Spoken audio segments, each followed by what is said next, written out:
Hey everybody, it's Rob here. I quickly want to talk about my Season 7 starter class for tomorrow, as well as my plans going forward into the season and what I plan on doing. So we already have a leveling strategy out. I'm going to link this below. There's an Excel sheet as well here with all the different leveling strategies.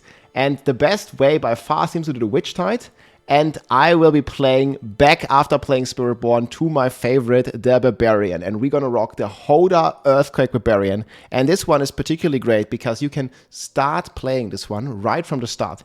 I have a Hoda leveling version here that I'm going to link below as well. Alternatively, you can also play Upheaval. But I think Hoda all the way is going to be pretty comfortable. You can just get the aspect of Ancestral Force here by completing Sunken Ruins in Skoskelen, and then you can play the Hammer of the Ancients all the way, and then play into Endgame, where you transition into an early version of Earthquake with Hammer. And I made 3 separate planners here in the Endgame build. So one goes up to 180 Paragon, like you can just kind of follow the Paragon board along, so start from the start and then keep attaching the boards. And then transition into a no Uber version that goes up to 250 Paragon. But then once you get the Ubers, there's a full 300 Paragon version as well at the very end. So we have all the transition out there. There's a separate planner for leveling, and then there are separate variants for the endgame build, and both of them going to be linked below.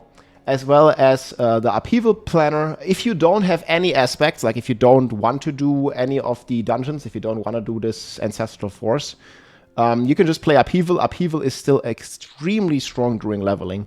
And also keep in mind, we have those powers, those witch powers, that are gonna have a significant impact on the leveling experience. And this is mainly just aspects that you can find. I'm getting asked a lot why the leveling build does not have a main weapon. It's because you're gonna always attack, because Hoda, you need a 200 mace. And you're always going to need to attack with your main weapon.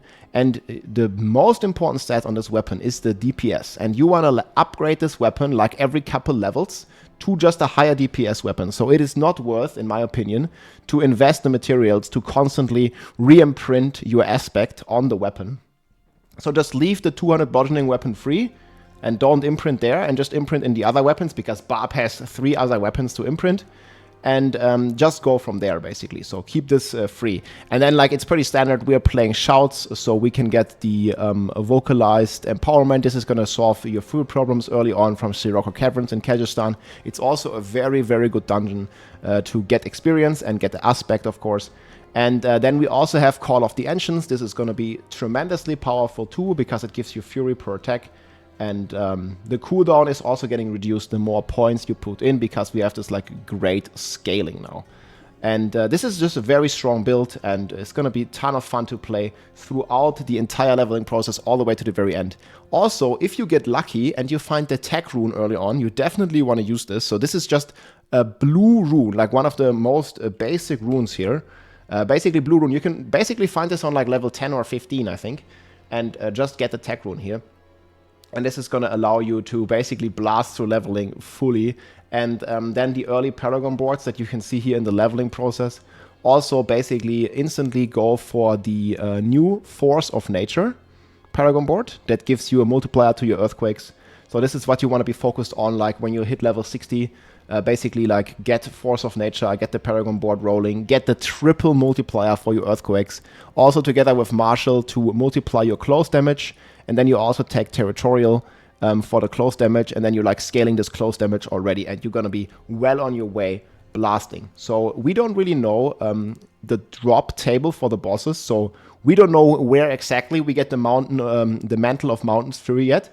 If Blizzard decides to share the starter sets and also the location of some of these new uniques, I will make a separate video and let you know. But as of recording this video, 24 hours to the season start, we do not know where we get this as a drop, which boss we have to farm or something. Like, once I know this, I'll let you know. That's basically the plan, guys. We are starting Hoda. You can also start Upheaval. I might do Upheaval very early on, then transition into Hoda leveling.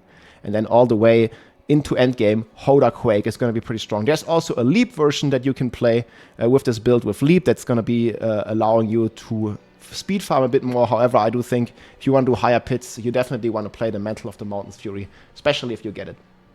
But as I said, like, you don't need any Ubers for the starter version, so you can play Godslayer Clown, you can play the Ariad's Bearing for crazy cooldown on your Call of the Ancients, and then go Aspect of Volkatos. There's also an alternative here in the leveling path. You can also go for Ground Stomp early on if you get the Earth Striker. This allows you to overpower. It's going to be very strong, and you can just get this on Morgan's Works in Havizar and get a ton of DPS there as well.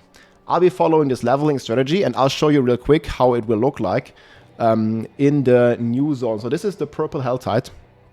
This is basically the best way to level, and I'll just show you here some of the density. This is how the build will play, basically. This is obviously like already like a boosted character on the PTR, but this is what you can expect like early on, like just unlocking like early torment difficulties. And you kind of see here like the seasonal powers are already in effect. This was on the PTR here.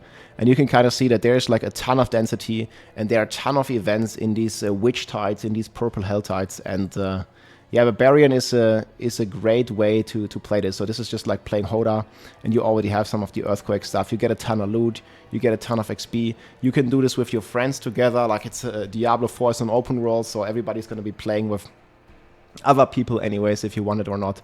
And yeah, you guys can see here, like there's some of the witch powers here, shooting some beams and stuff like that. I think the Vengeful Spirit here is going to be tremendously powerful, and the witchcraft powers are going to carry early on. Now, in my leveling builds, I didn't like fully put all the witchcraft powers, because I'm expecting we're only gonna have like, you know, the baseline of the powers here. So this is just what you want to focus on. I think Soul Harvest, Hex of Whisperers, like one of the auras, and then Vengeful Spirit, he just goes around, it also absorbs damage. I think these are going to be pretty cool. But yeah, the main thing to look out is a Tech Rune. Once you have Tech Rune, you're going to be flying all the way until like probably like Torment 1, Torment 2 already. So that's going to be a ton of fun. And then you can crush the endgame. This is a top build. This is one of the strongest builds. I put this one in S tier. I think there's only 2 stronger builds in the season. So Hoda Earthquake is going to be eating good. Barb is going to be a ton of fun. And this is like how you can expect it kind of to look like a bit more optimized. Like once you're in the end game, you're basically just going to like be semi-ranged, and you're going to be creating some fiery explosions and some seismic earthquake eruptions like everywhere you go, basically.